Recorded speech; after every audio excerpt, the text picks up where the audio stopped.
Hello there, and welcome to Gooner U, where there are no degrees because the learning never stops. I'm Dove, a TA here at Gooner U, and my friend Keith is our stalwart distinguished professor of Arsenal and football studies. Enter our classroom as we discuss the week's news involving Arsenal, Premier League, Champions League, League Cup, and international football, all from the perspective of a couple Americans. This week did feature our first League Cup match of the season against Bolton Wanderers, as well as our sixth Premier League match against Leicester City. Did I say that right? Leicester, right? It's been a while since we saw them. Yes, not Leicester, Leicester. So yeah, a couple matches that were ostensibly kind of lower stakes, lower drama for us. Both of them didn't turn out that way. Well, I mean, we'll talk about this. I certainly, obviously, competitively was definitely a shift from where we were last week, rolling through Spurs and Atalanta and City in quick succession. And so now we're rolling out with these two games this week. I mean, the competition was definitely a step down, but at the same time, I think these are the games where either just looking at the final score or watching the performance kind of devoid of the score and the general narrative of the story, it'd be very easy to say that these were dominant performances. Mm-hmm. But then you watch one of them, Leicester, and it doesn't feel so dominant because of how the game went out. But we'll talk about this. I can come out of here. I mean, obviously it feels good to advance in a cup and then, of course, to get 3 points in the league. But I've come out of here feeling just fine about where we are. It would have been... yes, it would have been frustrating as dropping points always is, but yeah, it's okay. It's okay. It's funny talking about what if we had dropped out of a League Cup in our first match, has happened to us in recent memory. I was doing trivia. They have it on the screen at Buffalo Wild Wings where they'll be on the screen. Then you can actually open up your phone and play along and actually get rewards points for real stuff at Buffalo Wild Wings. So that was fun. And there was a sports category and I was playing along. And one of them, I'm trying to remember the year. I think it was 1980, but they were asking in that year, how far did England make it in the, and I'm going to butcher this enough that you're not going to have a chance at actually trying to see if you know the answer, but how far they make it in I forget if it was the Euros. It may have been the Euros. And it was group stage, semifinal, final, or win, or no, it was quarterfinal, semi, or finals. Yeah. And I knew it was going to be just based on the way that I do trivia. It's either going to probably be group stage or the finals. And yeah, it was the year they got grouped, I guess. So yeah, that was the Euros because 80 the World Cup was 78 and 82. Yeah. So that would have been. It could have also been the 82 World Cup, but I do think it was the Euros probably. Okay. So yeah. It happens.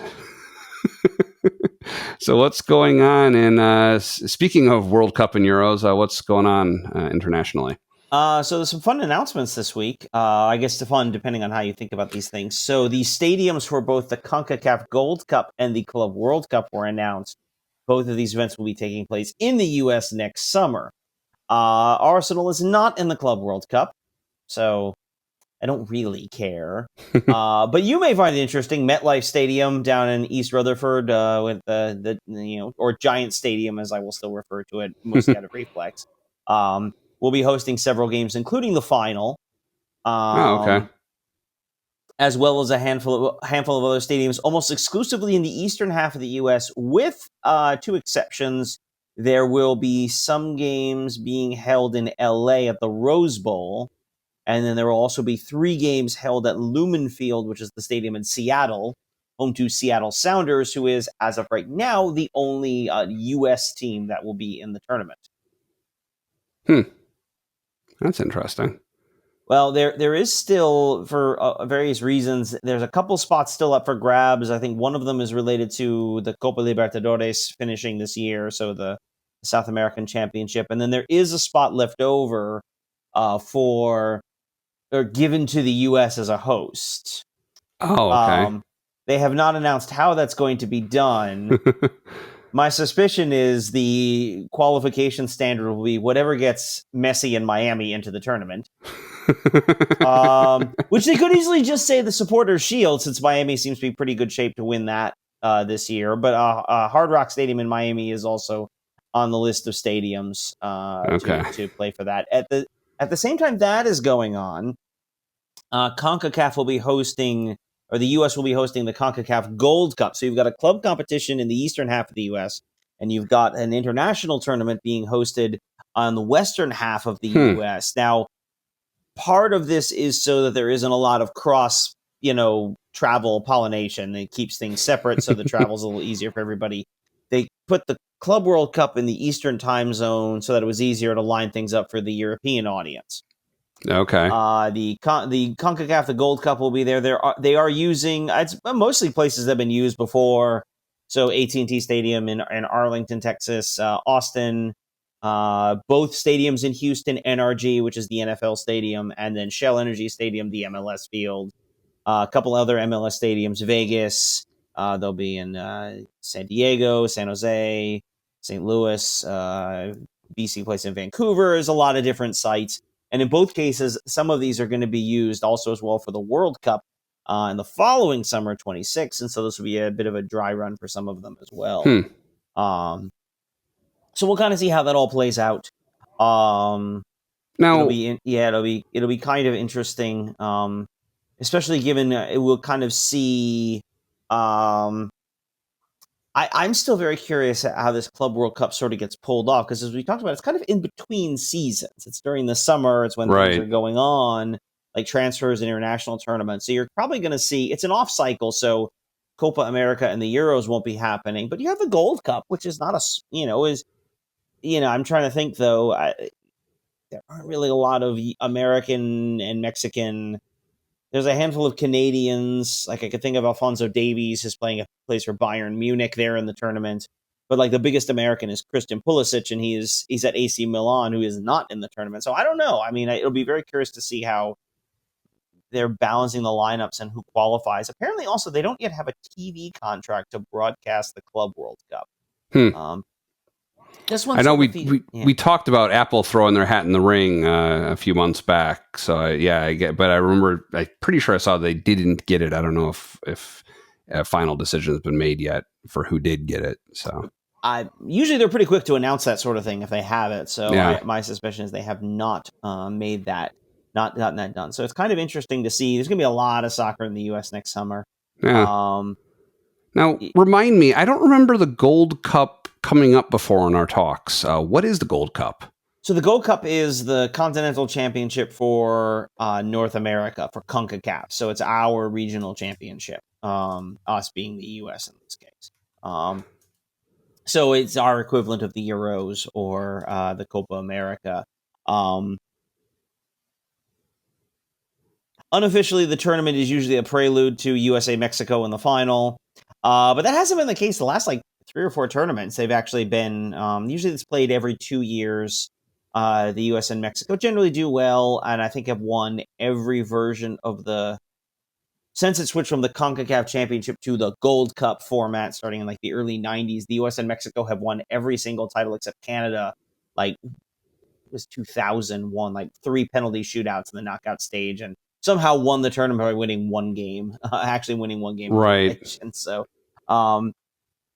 it's an interesting tournament. It's the Gold Cup. It's a CONCACAF event, so it's easy for people to sort of dismiss it because obviously a good chunk of the competition is definitely of a lower quality. A handful of the competitors aren't even FIFA members because they're not technically independent nations. Curacao, Martinique, places like that. But you know what? It's our regional championship. It's fun, and we usually do well, so I enjoy it. And I guess it was confusing to me because I was thinking back to Copa America, and there were that was, I guess, that's an international. That's nations competing with each other versus this is a club competition.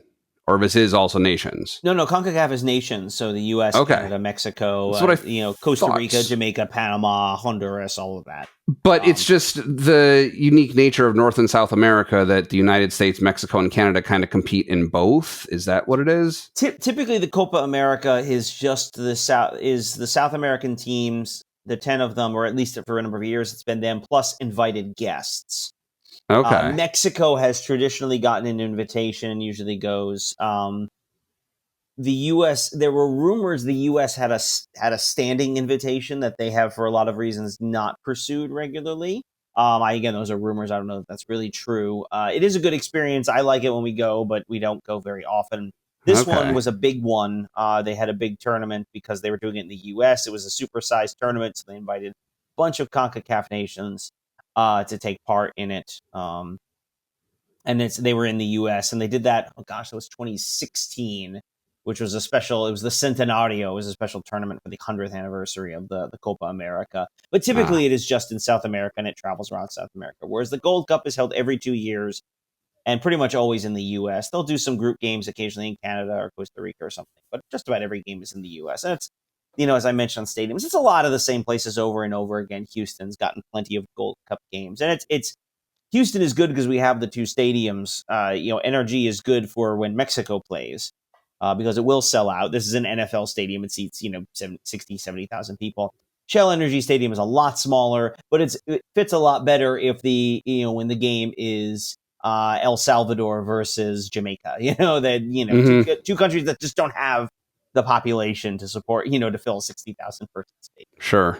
Yeah, it's interesting. I guess I hadn't thought of Copa or Euros before as being a championship, and framing it that way makes sense, but it also makes it so that the United States could be the champion of South America if we didn't get grouped.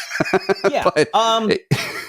And Copa America's had that. I mean, Mexico has gone to the final of Copa America. They've never won it. It's only South American teams have actually ever won it. And CONCACAF has for years invited foreign clubs in. But we've played Brazil there. We've played Colombia. Qatar was invited to a recent one. I think they're supposed to be invited to the next one. There were a bunch of rumors about a whole bunch of big name countries being invited to they were talking about blowing this out into a massive 24-team tournament, inviting Brazil and Argentina, Ghana, Japan, South Korea. Oh, wow. Maybe England and Spain, just rattling off as many big names as they could find to add into the tournament. I haven't heard anything more about that. I have no idea if that's true or not. Like a mini World Cup. Yeah, in some ways, yeah. Partly because the U.S., especially because the U.S. isn't getting a lot in Mexico and Canada because we don't have to qualify. We're losing out on a lot of high stakes games. So theoretically there might be a push for that sort of thing. I don't know. I haven't heard anything more about that. Right. About who's actually going.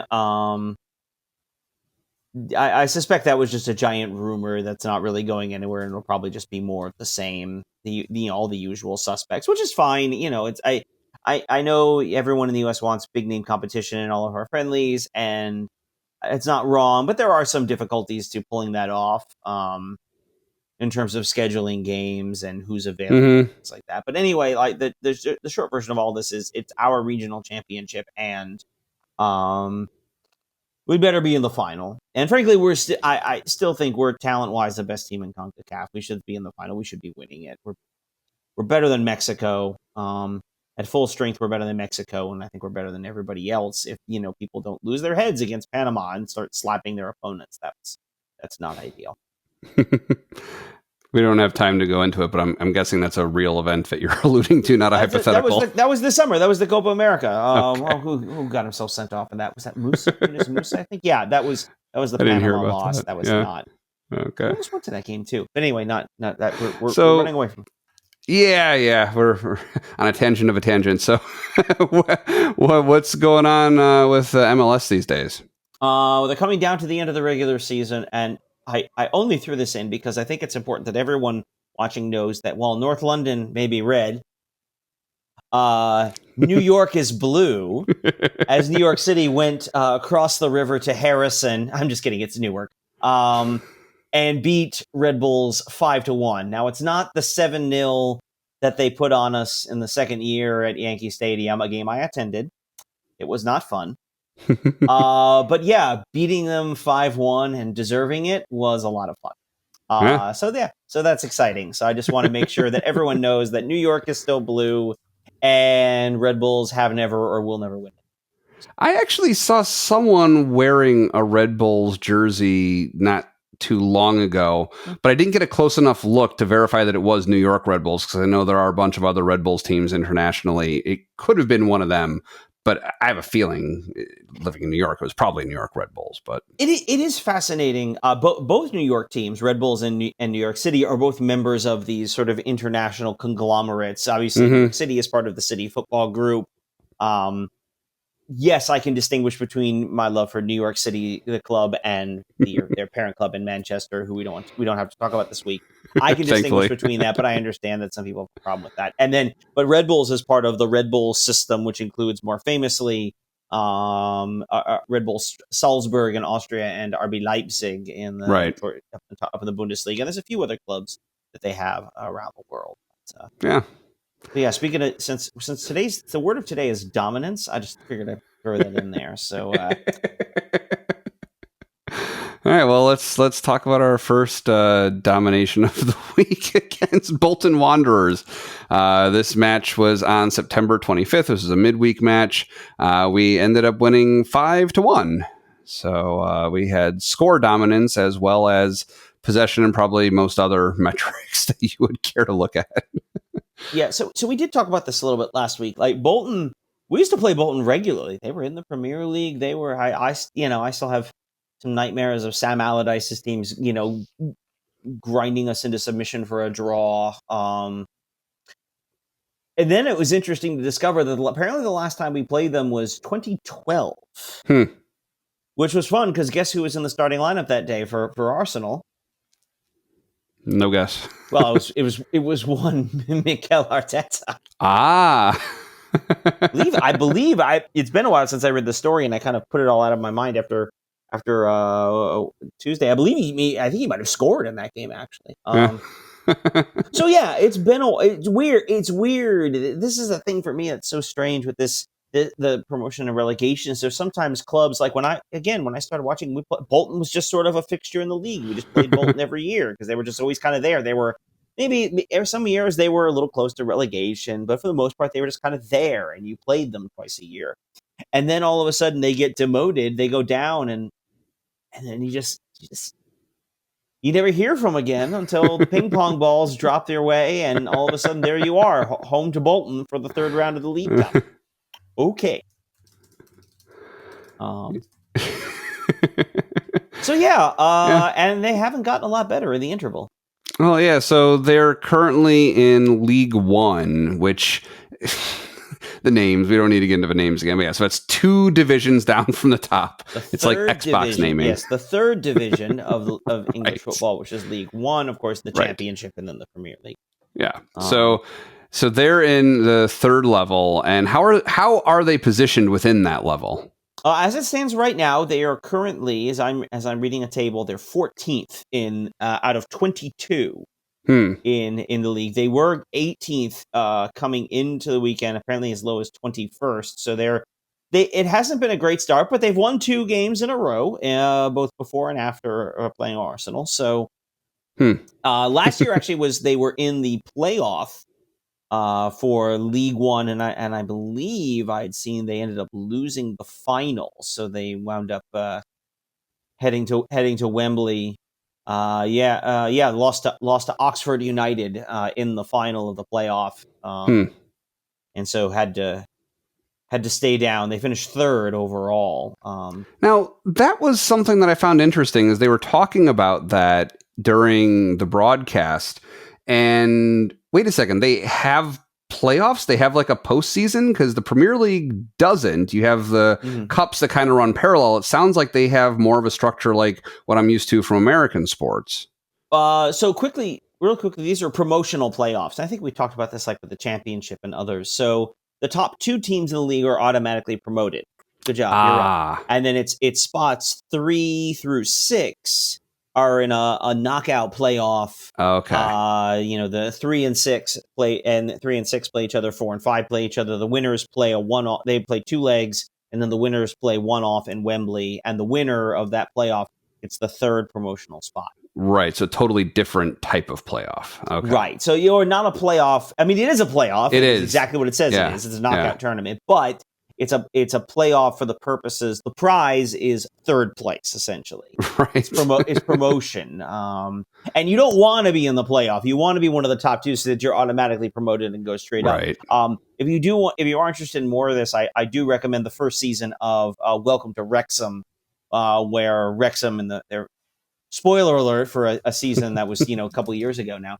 Wrexham ends up in the playoff in the National League, the 5th division, and they don't make it, and you sort of get a sense of what that's like for them at that level, and then sort of coming into their second season, how do they not get into that? How do they get into the top two and avoid the playoff and just get promoted straight away? Mm-hmm. So, anyways, going to this match against Bolton. So this is one of our 2 home matches this week. We had been traveling for a while, and then we just kind of settled in at home for this week. There were some interesting differences from what we've seen. So first of all, still Odegaard is out injured. I noticed Jorginho was wearing the armband instead of Saka this time around, although I think Saka may have had it again when we played Leicester City. So that was interesting. I mean, and then of course, obviously the heavily rotated side that we probably would have largely seen even had it not been for injuries. It looked like most of these were younger players we would have wanted to run out in a cup anyways, probably, right? Yeah, I mean, and this is the nice thing about the League Cup, and we've sort of talked about this a little bit in the past, right? That the benefits of the League Cup, and to a lesser extent the FA Cup, is that it gives you an opportunity to roll out a lot of the younger players, in a game that has stakes. I mean, that's the interesting thing. We rolled out a lot of youth players in this game, a lot of guys who are teenagers, including our 16-year-old goalkeeper, which, that's not what I was doing when I was 16. I'll just leave it at that. But it's an opportunity to roll those guys out, get them experience, especially playing Bolton. I mean, that team is full of guys who are in their mid-20s. Like that's a huge difference and a huge step up. And there's some moments there, and I think we saw it with the keeper and a few other players where there's a bit of guile that comes with that age and that experience, as well as the physicality. But I thought we handled both of those fairly well overall. One of the things I also like about these kind of games, and we saw this a little bit last year too, and even in the years past, we've talked about this in like the Europa League. It's good to get an opportunity to roll out your second level guys, your bench players, so that you can see what they can actually do. And I did think, even as we were better, I thought early on, I thought we were a little ragged at times, that we looked a little disjointed, that we, guys weren't quite finding each other. And a lot of that, I think, is just the same kind of issues we saw this time in these circumstances last season, which is that it's they just haven't played a lot, and so they're getting some of that time together, which is an important thing. Oh, sure. And yeah, it definitely gives us a chance to see how they perform, and presumably this is also useful information for Arteta as far as working them into the regular first string lineup at some point too, or at least as a sub in a game that matters, which we ended up seeing at Leicester. We saw one area come in again, later in the week. So yeah, and we talk about it for the youth players, but it can be really good for guys like Jesus or Jakub Kivior or there was someone else I was thinking of and forgot it, but I mean, Jorginho, right? I mean, this is the time when they get to play, and ideally it becomes a case where if they do get called into duty, they have to come into it, or they have to start a game because of an injury or something else, then it isn't the first time they've actually played with the first team. They for the veterans, they kind of need that game time. And this is a good opportunity for the reserve, those bench players to typically get it. And it just helps build your depth. I mean, we've been tested on our depth so far this season. We're coming through it fairly well. And this is a good opportunity. So to have the youth and the experience, I mean, Jorginho's out there, like helping, basically acting as another coach on the field, which makes sense. He's old enough to be their father. In some cases. But yeah, And it does help because we the last couple of years, right? We've seen that we've drawn like Brentford or Brighton, like we've been drawing Right. Premier League level opposition, and now here we are drawing a team at the bottom of League One, and there's danger there, but also not necessarily. And we were able to get an early goal. We were sort of able to take control, and yeah, I mean, overall, there's really not a whole lot to say about this game other than it was nice to see so many of the young players get in. I don't even want to make a joke about how we're better than Bolton. Like, well, God, I hope so. Yeah. I'm just kidding. There was the joke. But yeah, I gotta be honest. I kind of switched off for part of the game, and you look up and it's 3-1, it's 4-1, it's 5-1, and as I saw, from what I saw, that was reflective of how the game went. Yeah, basically. I mean, there was never much of a threat. It was for me. It was fun seeing these players who I hadn't seen before and seeing how they do, and definitely a couple of them impressed me. I mean, Lewis Scully had some good ball movement. He had not a second degree goal contribution for their second goal. It was a really nice pass he made to Sterling, who crossed it to Waneri to score a second goal. Waneri really dominated. He scored a plurality of our goals in that match. That was cool seeing him with a brace, I guess that's called, right? 2 goals is a brace. Yeah, very good. You're learning the lingo. I'm trying. I still don't quite understand why it would be called a brace. I mean, I guess it makes as much sense as hat trick, but but yeah, no, it was good. I mean, it was fun, a different kind of fun seeing a different keeper instead of Raya for Arsenal, and I guess helping us appreciate him even more as if we needed that motivation. Yeah, I mean, obviously it's a bit frustrating that we couldn't have Neto, and I heard this pointed out. I think it pointed out somewhere. It does suggest kind of a bit of the scrambling craziness that we had at the end of the window to pick up a reserve keeper. That we picked up one. It's not like we didn't. I mean, for us, it was kind of a shock. Oh, he was cup tied. I mean, Adu had to know. Oh, sure. They had to be aware that was in just when you're kind of put yourself in a situation where you kind of have to make that play, or you kind of have to do that. It's a little frustrating when that happens, but because there was. I mean, we'll sort of drift ourselves towards the Leicester game at this point, I think. I mean, there was coming in the later part of the week, a bit of an injury scare. Is how's Raya feeling? Is he going to be ready for the Leicester game? Now, it turns out he was. Yeah. But that was an interesting thing. Actually, probably honestly, the other really good thing to come out of this game was that because this tournament is under the auspices of the FA, who provides officials for not just this tournament, but also the FA Cup and the Premier League. As a result, Leandro Trossard got to serve his 1-game suspension in this game. Yeah. So he was back on Saturday when we played Leicester. Definitely a silver lining that really almost couldn't have worked out better. Of course, it would have worked out even better if it hadn't been at the end of the first half of the City match. But if he was going to be suspended for a game, yeah, this is a pretty good one for it to be.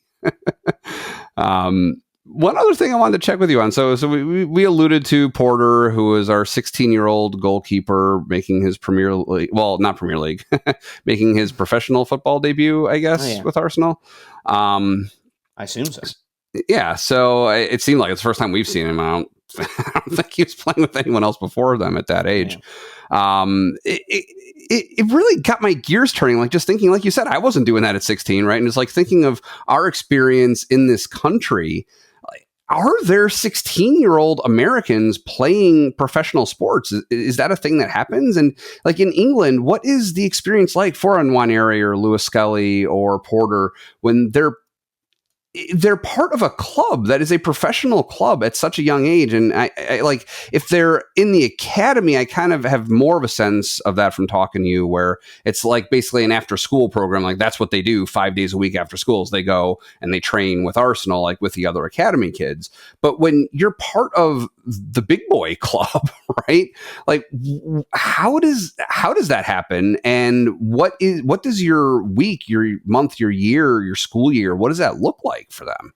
I mean, it's kind of what you said. In some ways, this gets treated like what we would call an after-school activity. They go to school, and Arsenal. I know Arsenal in particular. This isn't to say other clubs aren't like this, but Arsenal in particular are insistent that the players go to school and their grades stay up, and that they're working hard on that account as opposed to just working on the sport.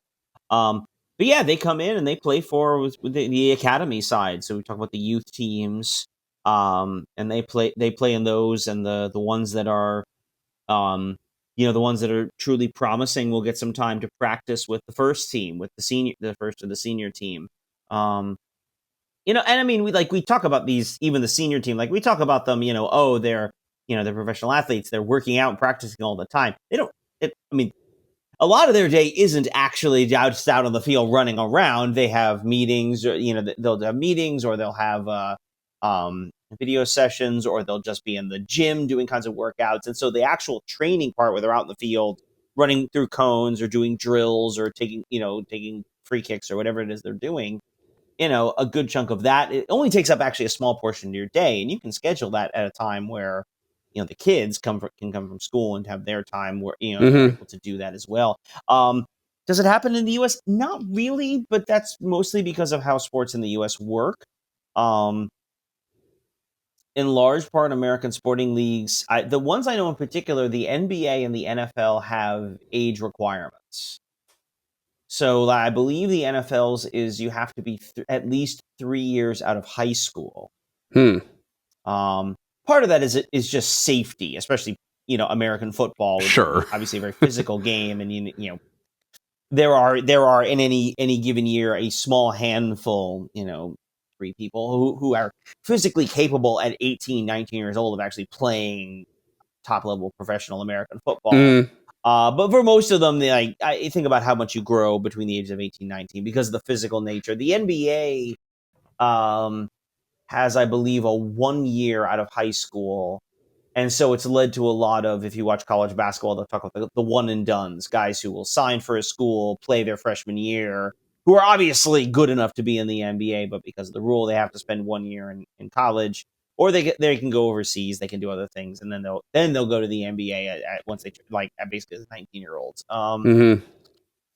MLS has actually had young players play. I as an American soccer fan of a certain age, let me briefly enlighten you with the tale, the man, the myth, the legend of one Freddy Adu, who was born 1989, so much closer to our age, made his debut as a professional player with DC United at 14 years old. This was in the 2004 season. Wow. So I say the legend of Adu. He was the wonder kid. He was the American Pele. He was going to be the next the great American player. And he had a solid start to his career with DC United, but just never quite clicked on, went to Europe, and just never caught on anywhere. And apparently his last known club was in 2021. He played for a club, and this is per Wikipedia, called Österlen FF, which is currently a 3rd division side in Sweden.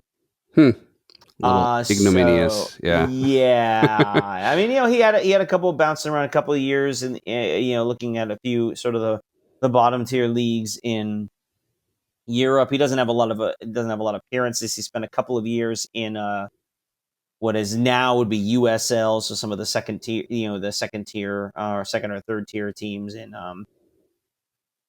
the US, Tampa Bay, Las Vegas. But he is he was supposed to be the next big thing, and we talk about the troubles of it, trying to figure out or make predictions about youth players. He was 14. He was supposed to be the next big thing. He has 17 caps with the U.S. national team, but just never quite kicked on as a not even. I mean, I say not even as forget even a prodigy. I mean, he was a bit of a prodigy, obviously, but forget the next great thing. He never really kicked on as, a regular professional anywhere, which, Right. it's kind of sad. Yeah. Obviously for him, and, hopefully he's doing all right. He kind of, one of those people kind of disappeared off the radar. Understandably, probably, he wants his privacy and all of that. But yeah, so Yeah. theoretically it is possible, but it's just like to be 16 and to be both physically and mentally mature enough to compete with professionals. And soccer players, I think, are a little bit younger on the whole. I mean, Arsenal's team is still fairly a lot of guys in their early mid-20s. But that's still a massive leap up when, I say the gap. I mean, you're talking about someone who's 25, who's just entering into their prime, talking to an 18-year-old. I mean, think about where you were when you went from 18 to 25, right? I mean, that's a huge gap in terms of your life. Physically as well as other things, and so it is an extremely rare thing. And it's kind of like we all freaked out when Wanderers came on. Was it when he was 15, made his debut? Right. That was it's reflective of the promise he's showing. He showed and continues to show as he continues to develop. Well, that's as good a segue as any into the Leicester match. So, yeah, I mean, he came on as a sub in the Leicester match, right? I'm trying to find, Right. it looked like an 85th minute, so actually a pretty late sub. Yeah. But yeah, so Leicester, this just happened yesterday as we record, September 28th. We pulled out a 4-2 win at the 11th hour, 11 and a half hour in this match. Yeah. I mean, I'll say this, right? I mean, you look at the two games we played this week, and you just look at them straight out. We dominated both of these games. We were clearly the superior team in every aspect of the game, but one of them was a walk in the park, right? It looked certainly and felt in a lot of ways like a leisurely stroll, and then the other one turns into a white knuckle affair. Mm-hmm. We talk about the idea of goals change games, and that worked for both of us. So our goals early on, because I think the player to really keep an eye on in the early part of the game is Gabriel Martinelli, who had scored his first goal since what they said March. Right. He's been a bit snake bit, and had a chance early on that he kind of shanked, and you start to wonder how that plays into his confidence, and then he finally swept it home, which, I mean, in baseball, the phrase is that's a line drive in the box score. Like, when you look at the paper next day in the baseball box score, he said you went 1 for 3. You got a hit. Yeah, it was a line drive right into the gap. Nice hit. But if you actually watch the game, you kind of mishit it and it dribbles by, but the defender was out of place. Not the ball he wanted to hit. Mm-hmm.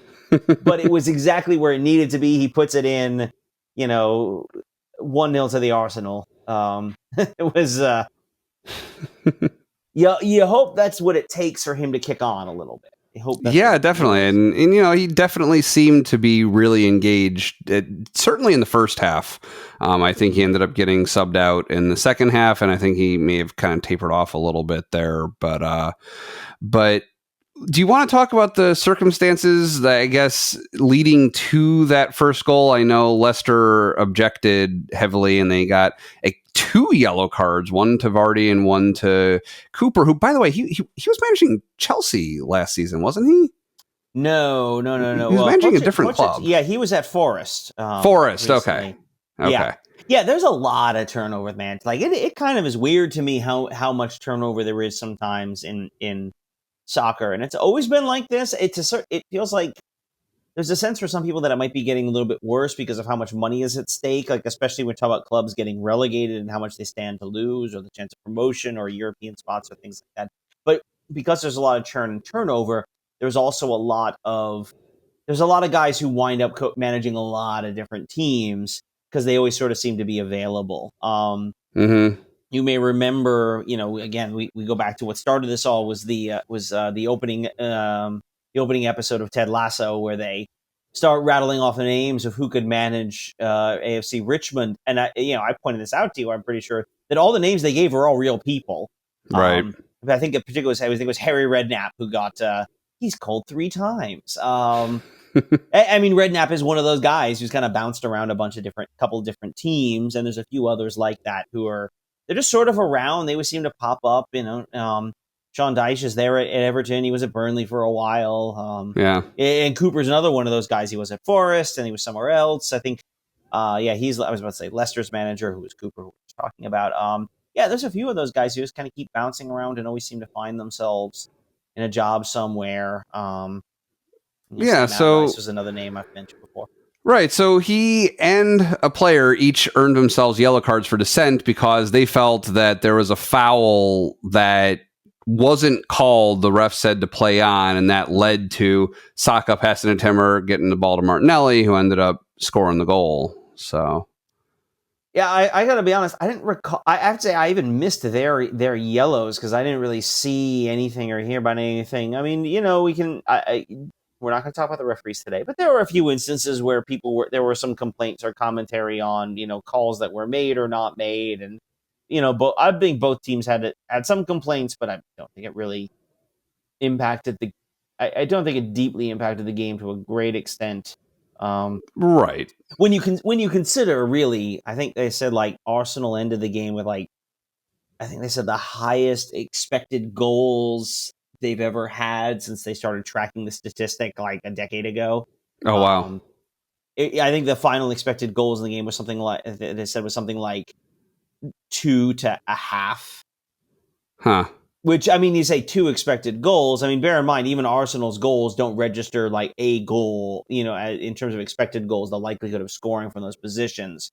Once you start to see teams start to really rack up goals, 4, 5, 6, they're generally almost always outperforming the expected goals because they're converting chances that they wouldn't always be converting, and we generally don't see them converting. But yeah, Leicester was. I mean, we can talk about this a little bit tactically, right? If you watched, in a lot of ways, Leicester was doing what we did last week against City in the second half. Right. You basically saw them at times basically playing a 5-4 around the edge of the box. Now, I thought we were. I mean, obviously we were more dangerous. We scored 2 goals. We scored 4 actually in the whole game, but I thought we were a little bit more dangerous than City, in part because we did a much better job of moving the ball around quickly. Mm-hmm. Yes, I think it was very impressive. Yes, and I do think if there's criticism for Pep and for City last week, they were a little slow and deliberate. Now, to be fair, some of that was we played really good defense, but they were a little slow and deliberate in terms of some of what they were doing, and I think it allowed us to be always in position. I thought we moved the ball a little quicker to sort of work out spaces. I don't have a lot of negative things to say about much of the guys today. They were all they were buzzing, they were around. Saka without Benjamin White, who was clearly nursing an injury up there in the stands. Right. Even without White, working with Timber, they clearly don't have the same connection, and obviously he doesn't have Martin Odegaard there as well. But honestly, Saka doesn't seem he's so imperious now. He can pretty much do it by himself, which is just wild to think about. Again, we talked about sort of his understated brilliance this year. He's been so good, and I think it's just sort of it's almost unremarkable. It's remarkable how unremarkable it is, I think, at this point. Right. But Saka, and then we had a lot of work on the left side with Trossard and Martinelli coming up that side, and Calafiori too. Havertz was everywhere. Declan Rice was all over the place. The difference, though, between our 5-4 from a week ago and their 5-4 was that it was really a 5-4-1 because they had Jamie Vardy, right? We say cherry picking up at the top, and Saliba did an excellent job with him as Saliba does. Speaking of players who are just so consistently good at what they do. But it does open up to the counter, and we did have a couple of times there where they were able to counter, and it does set them up for, 2 mistakes. Well, 1 mistake and 1, kind of incredible goal, and all of a sudden, with a half hour to go, it's 2-2. Right. Yeah, that first one, I felt bad for Raya. there's nothing he could have done. The way that deflection off of Havertz's shoulder just completely altered the trajectory of the ball. It's like, nope, because he was definitely on top of it. He probably would have blocked it had that deflection not happened. He was moving in that direction, but then he had to change directions on a dime with just no time to respond. It's like, I guess it's one of those things that happens, but because of when it happened, like so early in that half, so you were saying that you felt like they were dominant the whole time. Mm-hmm. I definitely got a sense in the second half, for most of the second half even, that we were just like so flabbergasted from that early goal in the second half. Like we'd been expecting smooth sailing in the locker room or something at halftime. Mm-hmm. Then you come out and they score that early in the second half, and it was like, oh no, what do we do? Like we need to score again, but how? And they still dominated possession, but it didn't feel like they were threatening as much. It didn't feel like they were pressing to try and get that widened margin again for a lot of it. Until crunch time, when it's like we have to, because they drew even, and now we really need those points. Yeah, but I mean, as I'm looking,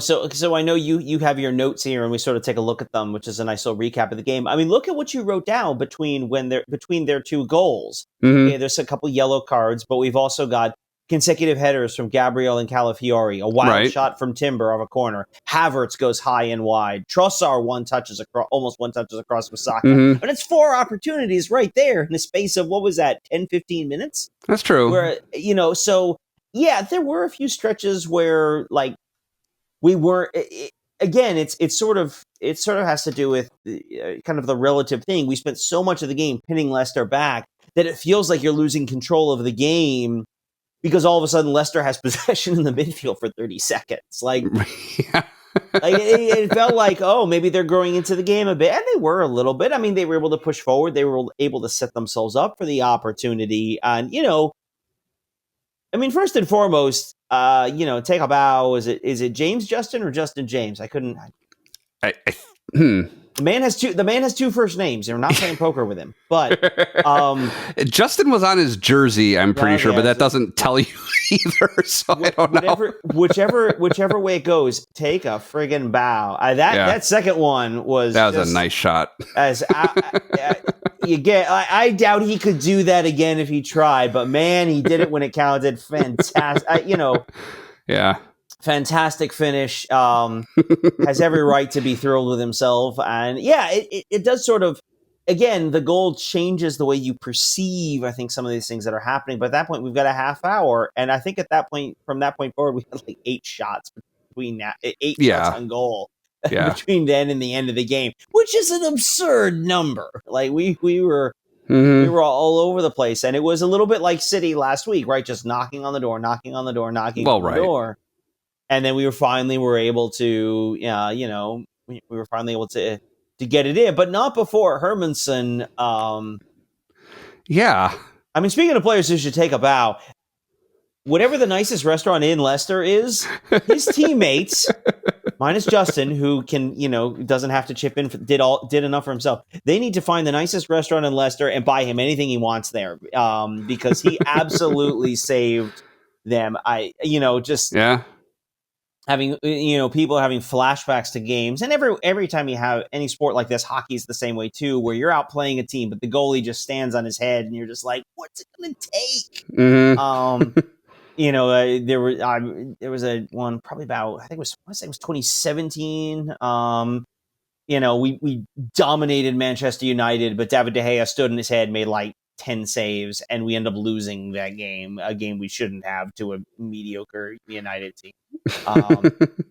You have those games and you're starting to have flashbacks, and made the worse because, I mean, I know you watched later, but I walked into the pub Saturday morning. Well, the early game that day was Newcastle City, which ended 1-1. Right. So City dropped points. So all of a sudden it's like, guys, we're at home. We need to do this. Yeah. And you're doing it. And then all of a sudden, about, at just after the hour, it's 2-2. Right. But they found a way.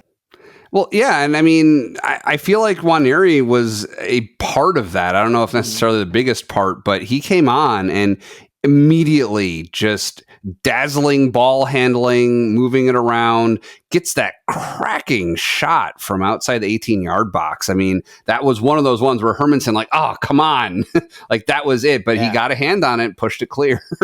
Oh, that place! I mean, I know where I was would have erupted. The stadium would have erupted. It would have been a nice goal, but for your debut, given the circumstances, obviously would have been a massive thing. We were ready to erupt. But yeah, I mean, we talked about this a little bit last time, right? When he came on against Tottenham, there were a few moments where it was like, not that the game is too fast for him, but clearly is moving at a faster pace than he's used to playing at the academy level, especially a road game in a derby. And it was 1-0. I mean, it was it was tight.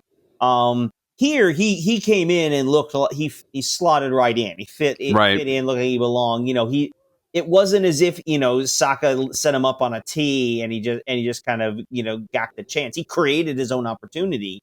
And put in a pretty good effort on the shot there. So it was, it's a credit for him to come in and just to be a part of our continued press until finally it came to Trossard, who got a dirty goal.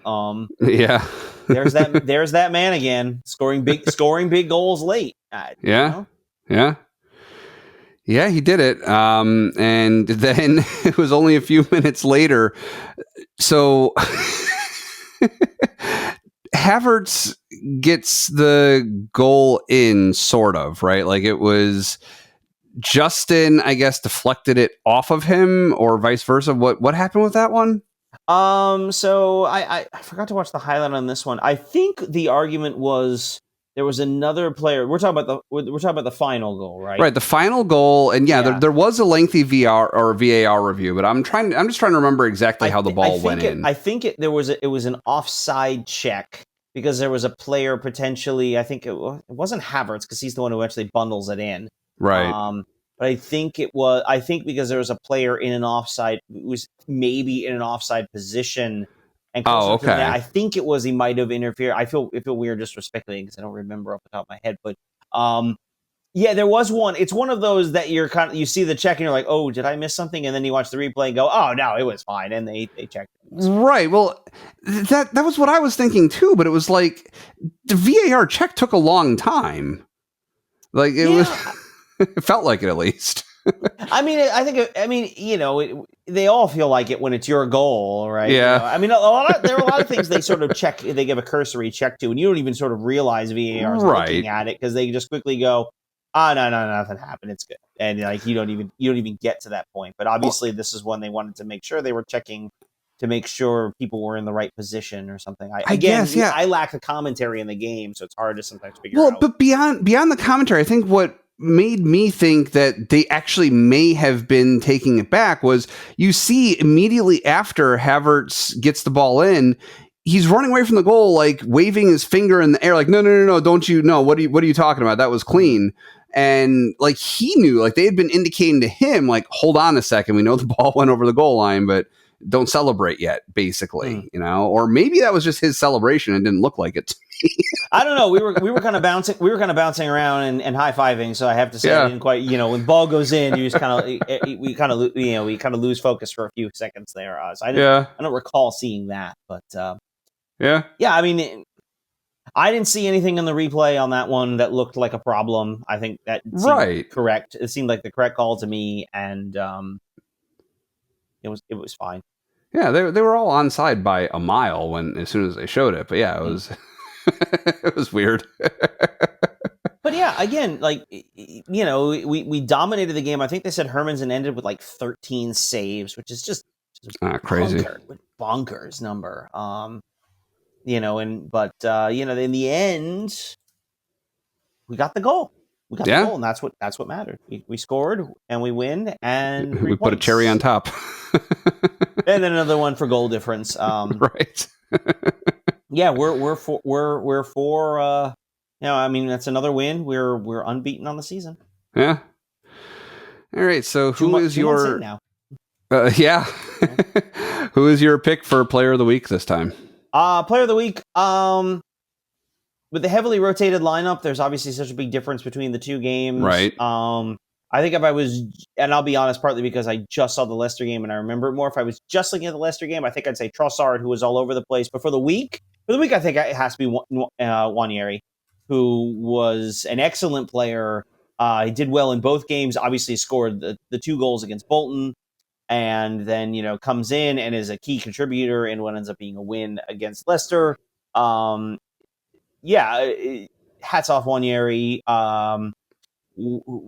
That is not the last we're going to see of him. We're going to see a lot more of him, and it's good on so many levels that he is quickly, I think, in the last couple weeks, become a player that Arteta is going to clearly have a lot of trust in. It's obviously not the last couple of weeks. He's seen him in training and stuff, but I think Wanderers is clearly a guy who has forced his way into the rotation, and I expect to see more of him in the weeks to come. Yeah, definitely. And, I agree with everything you've said. He was my pick too, and even taking the whole Bolton match into account, I still come away saying that, having watched all of both of them. Like, yeah, it was definitely. And for Arteta too, I mean, I imagine there's probably 2 parts to his thinking. Like, is he practicing well? But you also do need to see the performance in a real match, probably to kind of confirm that before you start working him in either as an earlier sub or even as a starter in some more matches besides just cup matches. So hopefully he starts getting that. It seems like he may be ready for it. So and Arteta has been has that's always been Arteta's MO. That's why frankly how most managers and coaches are like. You aren't practicing well, you don't play. Right. There are some stars and starters who can get away with poor practices because we know, but again, because they have the experience, we know their quality, et cetera, et cetera. Yeah. But Arteta's a guy, if you're practicing well, I mean, he said that, you go back to the Amazon documentary, he talks about, Eddie Nketiah, like it's like, I feel like I've done him wrong because I haven't, he has been so good in training, but I haven't gotten him on the field in the game. And then he does get in, he scored some goals, a couple of years ago now. Yeah. So, I mean, 1 year he's obviously showing a lot in training, and he showed a lot in the summer, and he continues to show a lot now with the senior team, and it's exciting. It's good to have. It's fun to have your own players come up, and not just players you bought from elsewhere. Well, let me ask you, because I wasn't following the team at the time that this would have happened, but how did Saka come on the scene, like as a near past parallel to Waneri's position? Like, was it similar where he was just kind of rolled out a little bit in a couple matches and he did well, and then by the next season he was like a regular starter? Was it similar? More or less. He got his runouts with the League Cup and with the Europa League. And this was a period. Couple of things really conspired to give Saka that opportunity. One was we were in the Europa League regularly, and as you saw, especially in the group stages, the competition just isn't as fierce. So you can get away with the youth players in a way that you can't really in the Champions League. Hint, hint, that conversation to come. So he had a few more opportunities. Also, because of between injuries and general ineffectiveness, there was an opening at left back. He actually came on and started playing as a left back. And sort of as his quality started to show and as he continued to mature, obviously became more of the left wing player. Right. In a lot of ways, it's amazing. Again, we'll pull in a Ted Lasso parallel here.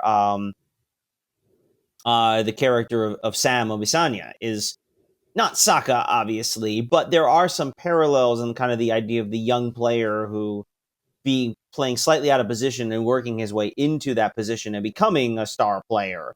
There are some parallels, which again, when you know how that some of the staff, of course, are Arsenal people, it's not the craziest connection to be making. But yeah, at the same time, that was Emil Smith Rowe was sort of similar in his case due to some injuries and some ineffectiveness. I want to say it was around Christmas time 2019. It's either 2019 or 2020. I think it was 19. He came on. He started a game at Chelsea, and we were floundering. They were starting to have the conversations. It must have been 20. Christmas 20. There were conversations. Right, is Arteta really the guy? And Smith Rowe comes in and puts on just a fantastic performance. We beat Chelsea at Stamford Bridge, a pretty good Chelsea too. And Smith Rowe was a guy who was supposed to be another one of the next big things. And in his case, injuries. For some of the players, we've had some guys, we talked about some of the youth players that we've sold, or even guys like Nketiah or Reece Nelson. They're just a little bit in the wrong place. The roster is pretty solid, and they don't have the quality to overtake a Gabriel Jesus or a Martinelli. Martinelli's not really we don't talk about him like being an academy player, but we signed him very young, and he came into the team at a fairly young age. And so there's no one obvious path. And sometimes players leave. We talk about guys like Nketiah or Reece Nelson. In some cases, they're leaving Arsenal not because they theoretically aren't going to be good enough, but simply because they need to play. Right. And they're not just. We just don't have the roster space for them. We don't have the opportunities for them. Reece Nelson could work as Saka's backup, but that means he's going to play 5 games a season. That's not fair to him. Mm-hmm.